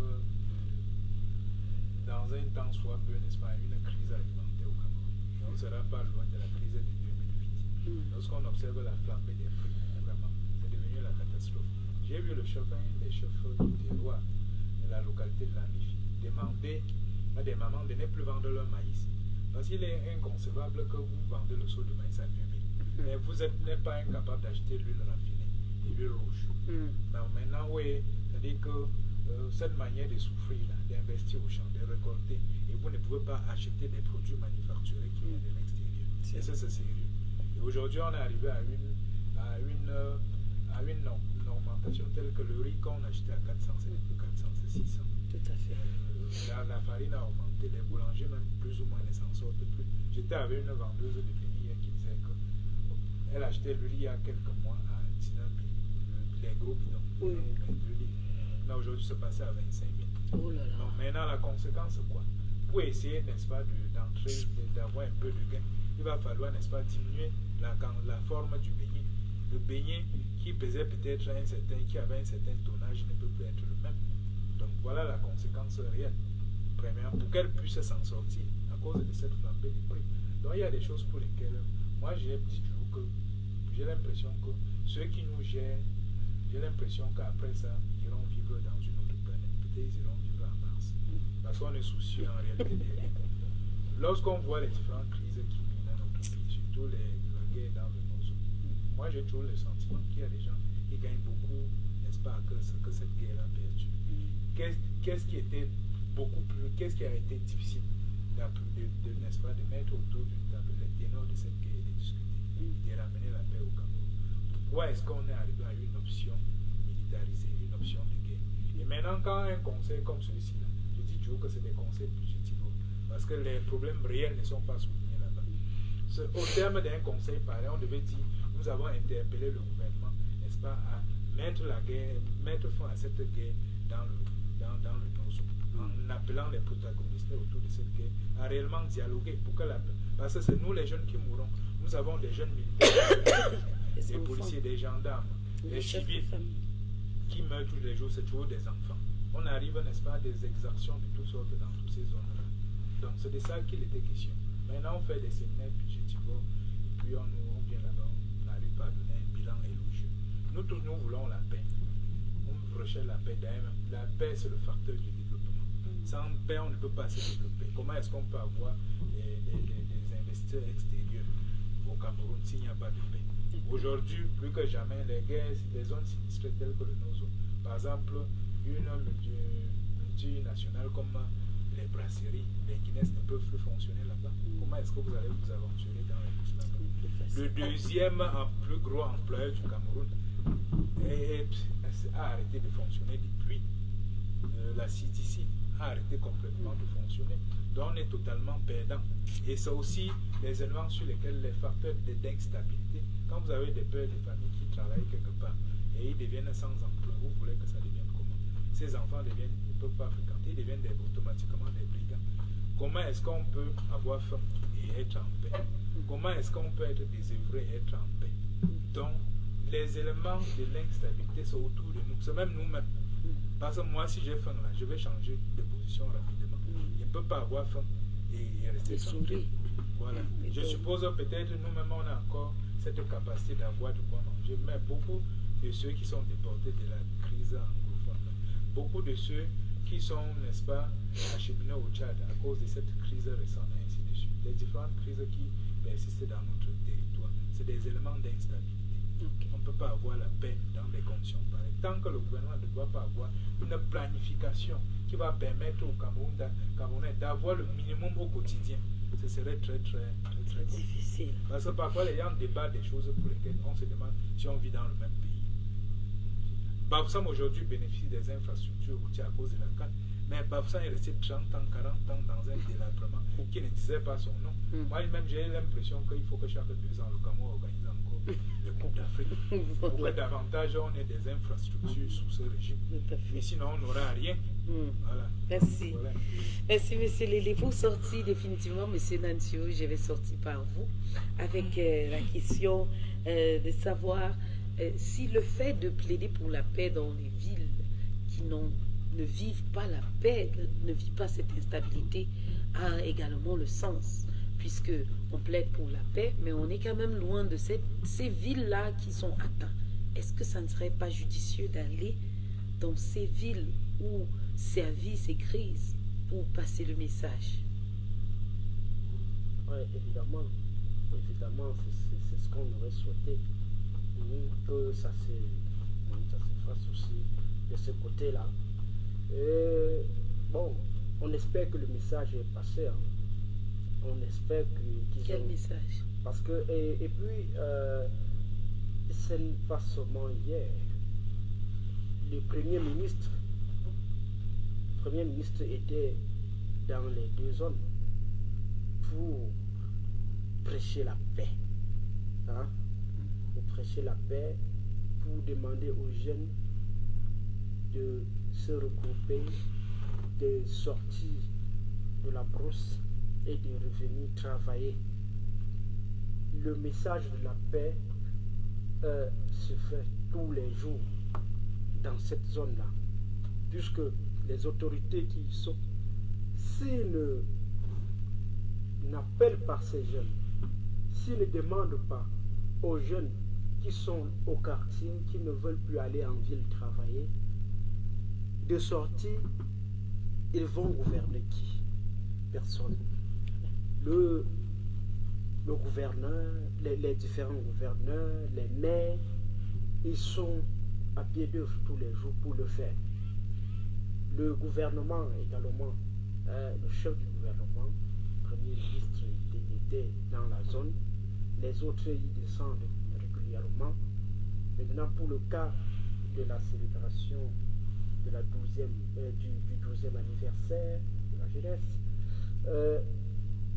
si le thème a été, en tout cas si la journée a été fêtée ici à Bafoussam, il faut savoir que c'était partout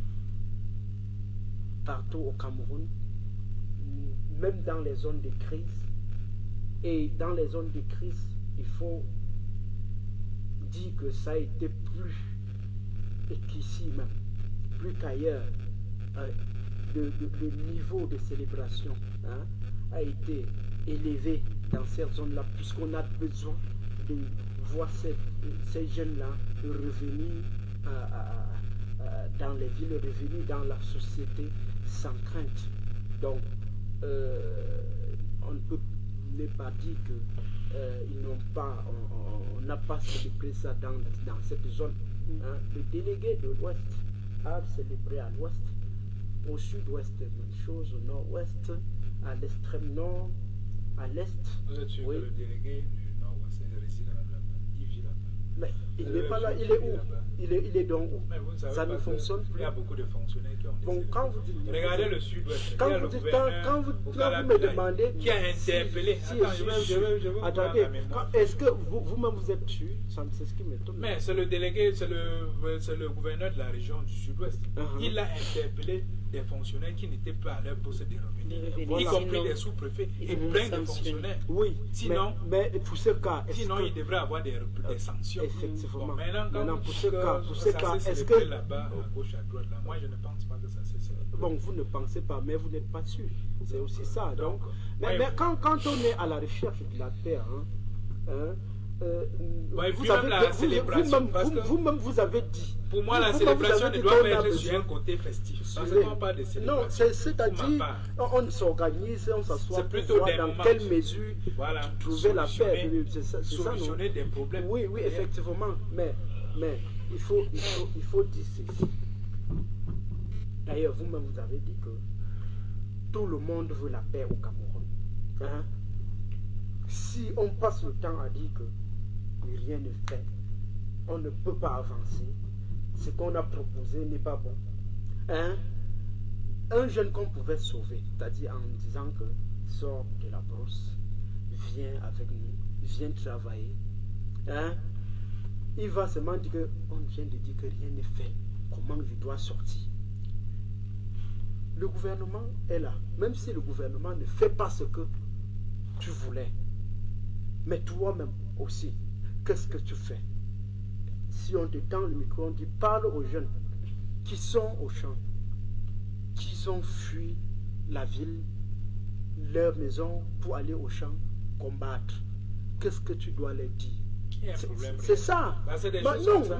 Moi, puisque à mon niveau, tout ce que je peux dire aux jeunes qui sont au champ, c'est de leur demander de ne plus faire cela et de ressortir. Parce que certains sont sortis et qu'ils ont intégré la société. C'est tout ce que je peux dire. Mais au niveau gouvernemental, moi je ne suis pas un membre du gouvernement. Je ne suis pas un député. Je ne suis pas un ministre. Mais vous êtes citoyen camerounais qui a également... camerounais et je contribue à mon niveau. À mon niveau à dire. Oui, à mon niveau, j'ai mon mot à dire. C'est ce que je suis en train de faire. C'est-à-dire demander à mes amis de sortir pour que les pistes de solution soient amorcées. Vous voyez, que sortez, venez travailler avec nous. nous, on sait déjà, aujourd'hui, on est désormais dans un système décentralisé, hein, qui, on ne peut pas dire que le système est effectif, mais on a déjà amorcé. Pourquoi? Parce qu'il y a eu ces mouvements-là, parce qu'il y a eu ce problème où le désordre s'est installé dans ces régions, et on a lancé ce processus, et qui a des opportunités, qui ouvre des opportunités à la jeunesse même. Parce que même si vous dites aux enfants que désormais vous aurez, ne pleurez plus, vous aurez le pain chaque matin, les enfants cessent de pleurer pour attendre ce pain. Toi-même tu auras honte si tu ne leur donnes pas ce pain. Donc c'est ça. Donc arrêtez de pleurer, je vous donnerai du pain chaque matin. Ils arrêtent. Et c'est ce qu'on demande. Sortez de la brousse. Les promesses qu'on a prononcées, on attend voir si ça va se réaliser. C'est ce que je peux dire aux jeunes. Parce que tous les jeunes qu'on a enterrés au nord-ouest et au sud-ouest, au Cameroun, peut-être il y avait un jeune là-bas qui pourrait travailler avec lui demain, hein, qui devait peut-être m'accompagner pour la réalisation d'un projet qui devrait sauver plusieurs jeunes Camerounais. Il y a des ministres qui sont des ministres à venir. Qui pouvaient être des ministres, même des présidents. Mais ils sont morts. C'est pour ça que quand je vois cela, mes larmes coulent et je dis non, ne restez plus là-bas, sortez. Je ne pense pas que si vous sortez, on doit vous tuer. Vous sortez et puis vous attendez ce qu'on vous a promis. Je pense que c'est tout ce qu'un jeune peut dire à son ami qui est au champ aujourd'hui. Oui, monsieur Mathieu, merci. J'ai un souci réel. Pour l'approche. Parce que de tout ce qu'on bavarde, il faut l'implémentation, il faut la planification, il faut l'organisation. La Constitution de 96, telle que ça avait été décrit, si en réalité on mettait sur pied le mécanisme de la décentralisation tel qu'on l'attendait, aujourd'hui on ne serait pas arrivé à de nombreuses crises dans notre pays. Oui. Parce que la décentralisation donne quand même une certaine autonomisation des régions, de pouvoir s'autogérer, créer le développement. Ce qui crée les crises au Cameroun, c'est la famine et le désœuvrement. Parce que c'est facile d'enrôler un jeune avec 10 000. Le gars a fait même 5 ans, il n'a jamais vu le boulot. C'est ce qui se passe à l'extrême nord. C'est de ça qu'il est question. Ça veut dire que la première chose, c'est parce que quand il y a crise, je vois le délégué, le ministre porter le riz, aller donner aux gens. Il ne savait pas de ça. C'est pas des solutions. Et voilà leur réaction. Ça ne peut pas être une réaction à longue durée et constructive. Pas du tout. Est-ce que c'est du riz? Et quand entre-temps, le sac de riz, là, 2 jours, c'est fini, ils vont continuer à manger. Et bien, à chaque fois, leur donner le riz. Il s'agit de penser globalement. Et je vois depuis, il y a des choses qui se passent là. Le mécanisme d'assise de cette décentralisation-là, ça devient davantage compliqué. On dit par exemple, les régions doivent avoir 15% du budget. Je vois comment ces 15%-là, pour qu'on enlève leur part là du budget, pour mettre à leur disposition, ça devient compliqué. Le problème du Cameroun, c'est l'implémentation. Il y a des beaux discours. Mais sur le plan pratique, vous croyez que vous allez dire à un jeune sort de la brousse, viens, sans lui donner une orientation, rien. D'ailleurs, même pour qu'il sorte de la brousse, il faut un environnement rassurant. Le gars ne va pas sortir, il sait déjà qu'il est un élément recherché. Non, maintenant, pour qu'il sorte de la brousse, vous croyez que, puis je vais dire aux jeunes là qui viennent comme ça, il va venir comme ça, comment? Il faut, n'est-ce pas, un environnement, un mécanisme rassurant qui va leur permettre de sortir de la brousse et venir causer. Et le préalable, c'est quoi? C'est faire un vrai dialogue. Pas le dialogue des théâtres qu'on a fait. Il faut réunir les ténors de ces différentes crises, causer avec eux, trouver le juste milieu. On ne peut pas être d'accord sur tout, mais qu'on trouve le juste milieu pour amener la paix. C'est pour ça que je dis que nos gouvernants ne sont même pas soucieux de cette paix, et qui est de la paix dans cette guerre. Moi, je me dis, il y a des gens en dessous, n'est-ce pas, qui tirent profit de ces guerres. D'accord. Merci. Nous allons sortir de ce sujet pour vous accueillir dans notre prochaine dernier sujet de cet après-midi, le système transitaire et les améliorations au corridor de la communauté économique des États de l'Afrique centrale. C'est tout de suite.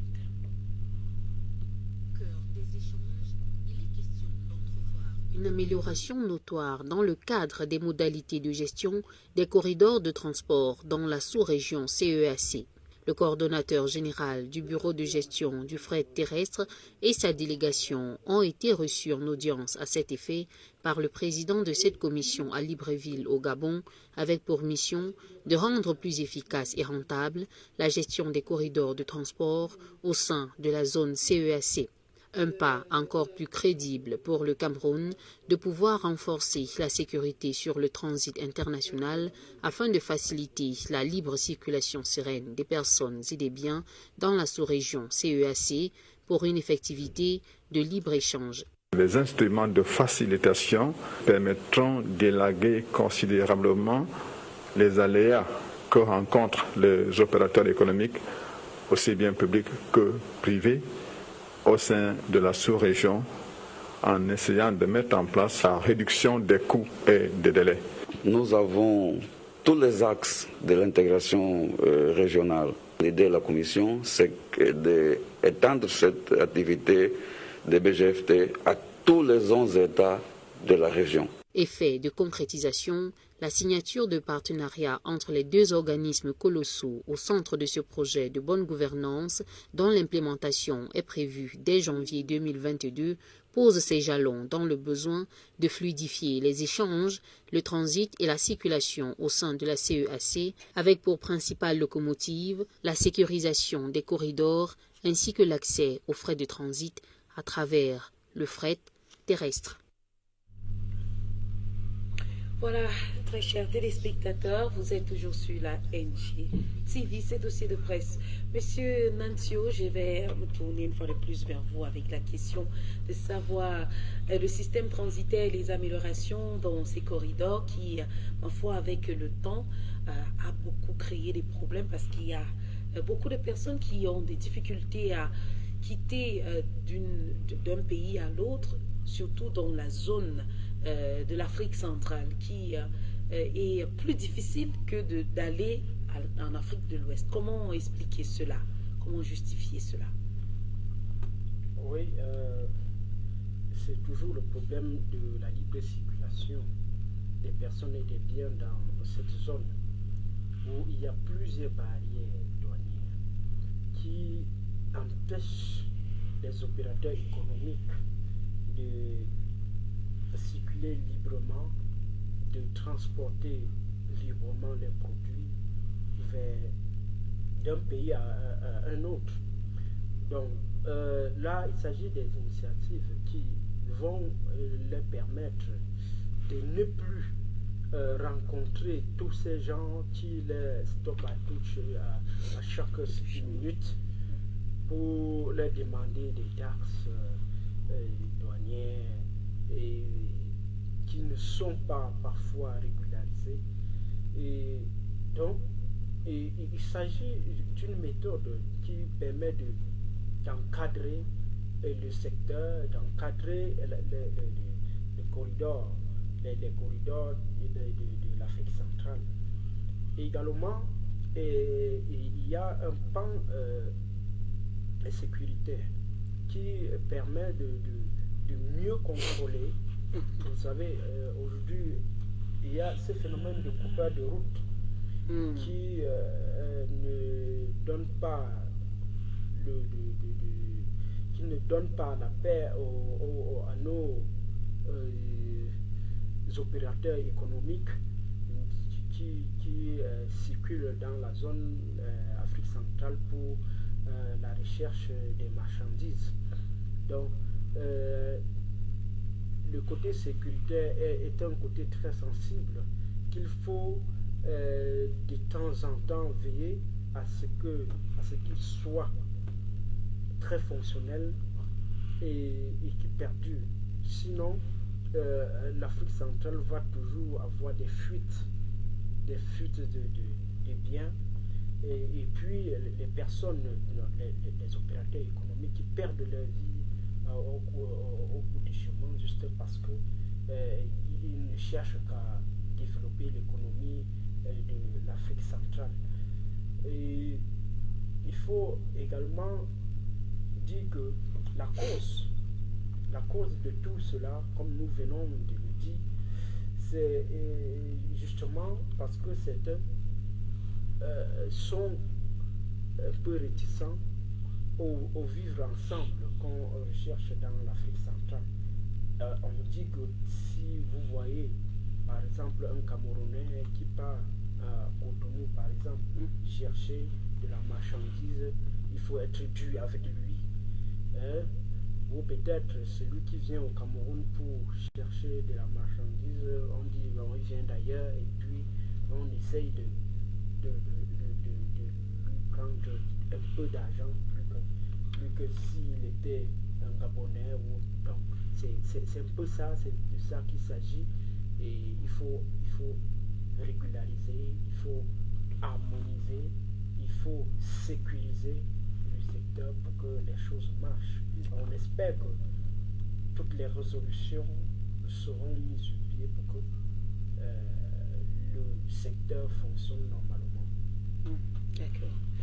Alors, Monsieur Lélé, la question est de savoir également sur le plan de la sécurité que Monsieur Nantio a également évoqué tout à l'heure. Ajouté à cela, on parle aussi des frais de transit qui sont extrêmement chers, élevés, très élevés, des fois au point où on a du mal à joindre les deux bouts, comme il venait d'évoquer. Qu'est-ce qui peut enlever cela complètement dans le système pour permettre qu'il y ait une fluidité dans les transactions? Ok, merci Maricole. Moi je voudrais d'entrée de Dieu. Et je dis que la gestion du transit au Cameroun pose énormément de problèmes. J'ai même l'impression que c'est nous qui faisons l'objet du problème au niveau de la sous-région. D'abord le Cameroun. Nous, les opérateurs économiques, déjà où les années se succèdent, mais il y a une hausse drastique, n'est-ce pas, des taxes et des frais liés, n'est-ce pas, aux de transactions de nos sites portuaires, vraiment exagéré, de nature à ne même pas encourager, n'est-ce pas, les hommes d'affaires ou bien les promoteurs de notre économie, tellement exagéré, exorbitant. J'ai parfois le sentiment que l'État, au lieu de chercher des astuces, des aspects économiques pour lesquels il faut souvent déloger certaines taxes et arriver vers là, n'est-ce pas, il y a des secteurs pour lesquels on concentre énormément de taxes. C'est énorme, c'est même parfois asphyxiant et insupportable. Mais à un moment donné, comme nous avons l'obligation de l'opérateur économique, à un moment donné, est obligé quand même de rester fonctionnel. On est obligé tout de même, forcément, tant bien que mal de s'arriver. Mais en dernier ressort, le perdant, c'est qui? C'est toujours le consommateur. Je suppose aujourd'hui le riz, lorsque c'est dédouané à prix d'or, lorsque ça arrive ici, c'est encore nous qui sont, n'est-ce pas, les plus lésés, nous qui payons, qui supportons. Mais maintenant, au niveau de la fluidité, même dans l'acheminement, n'est-ce pas, des marchandises autres, quitter du port, par exemple, pour la Centrafrique. Mais si vous voyez seulement les barrières douanières, ce n'est pas de nature encouragée.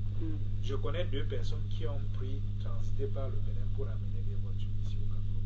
Je connais un à moi qui est au Congo-Brazzaville, mais prenant la voiture du Bénin pour arriver ici. Mais il a fini par laisser ça à la douane, par vendre, par liquider. Parce que ce n'était pas évident. Oui. Et puis même ces hommes véreux là, ces douaniers se comportent à un niveau tel que non, ils ont dépassé Dieu. Ouais, mais c'est très compliqué. Très compliqué dans notre.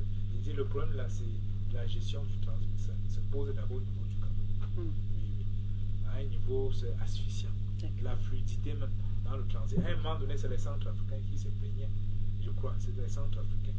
Que rien que pour acheminer des marchandises du Cameroun, on rencontre au moins 25, n'est-ce pas, postes douaniers. Et à chaque fois, il faut sortir de l'argent. Finalement, on croit qu'on gagne quoi? C'est pour ça qu'à un moment donné, il a fallu avoir, ça a été amorcé, la grève des transporteurs. Mais à un moment donné, on exagère. Et tous ces hommes véreux là dans ces postes de contrôle, c'est pour se faire de l'argent. Parfois, autant de masse d'argent qu'ils récupèrent, ce n'est pas pour les caisses de l'État, c'est pour leur propre poche. Donc, moi je dis déjà, il y a beaucoup d'handicaps au niveau du contrôle même de l'argent que ces différents postes-là en masse. Ça va ou est-ce que ça va réellement dans les caisses de l'État? Donc, moi, je dis, il y a un laisser-aller à ce niveau. Et c'est pour ça que ces familles s'enrichissent énormément. Énormément. Et au mépris, n'est-ce pas, au désavantage des promoteurs économiques. Donc, c'est de ça. Quand on dit souvent que le fonctionnaire est plus riche au Cameroun, c'est comme ça que ces choses-là, ça se passe. Donc, pour moi, il y a encore à revoir. Et la finalité, il faut éviter d'asphyxier le promoteur. Et lorsque le promoteur est asphyxié, n'est-ce pas, c'est le consommateur qui en souffre. Bon, maintenant, à notre niveau, comment nous sommes la courroie de transmission, d'acheminement des marchandises au niveau de la sous-région. Quand il y a des blocus pareils, quand on ne permet pas aux autres, n'est-ce pas, d'avoir accès facilement à leurs marchandises, ils vont réfléchir autrement. Je crois que même la Centrafrique a pris des mesures alternatives pour d'autres marchandises qui auraient bien pu passer par nos ports qu'on nous en a permis. Parce qu'il y avait énormément d'abus et bien d'autres pays de la sous-région. Donc moi je dis le Cameroun, c'est un réel problème au niveau de la coopération à ce niveau de transit. Merci beaucoup, Monsieur Lélé. C'est sur ces paroles que nous allons tirer les rideaux de cette autre édition de Dossier de presse. Ce dimanche, nous sommes arrivés au thème de cette autre édition. Nous sommes à 14h déjà sur vos horloges, j'imagine. Et chez nous, ici même au studio, c'est pareil. Alors, merci encore pour votre temps cet après-midi, Monsieur Lélé. Allez. Merci beaucoup, Michael. Je crois que ça a été. Nous osons croire que les spectateurs pouvaient, quand même qu'on a apporté un plus à toute la thématique. Absolument. Qui nous a été proposé. Justement, merci.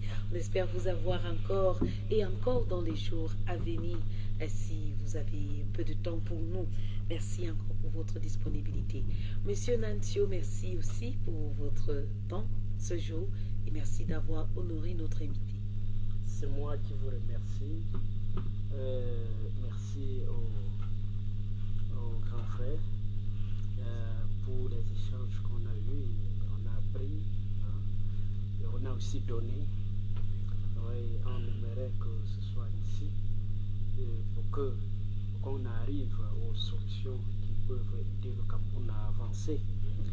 Oui, et bonne année à tous les Camerounais. Bonne fête de la CAN qui est déjà en cours au Cameroun. Que chacun essaie de faire sa part pour que l'événement se déroule dans les bonnes conditions. D'accord. Merci. Ciao. Voilà, ciao, merci, ciao à tous les téléspectateurs qui sont restés connectés sur notre page Facebook. Si vous avez raté l'occasion de nous suivre en direct, c'est encore possible ce soir, à partir de 20h30. Vous pouvez nous regarder dans la version rediffusion. Mais pour ceux-là qui aimeraient bien revenir sur tous les autres éditions, même précédentes, c'est possible de le faire sur notre page Facebook. Vous tapez tout simplement sur NGTV Television dans votre page Facebook et vous allez nous trouver et toutes les autres éditions d'ailleurs que vous avez eu à rater dans le passé. Merci à Joël Didem qui était à la réalisation de cette autre édition.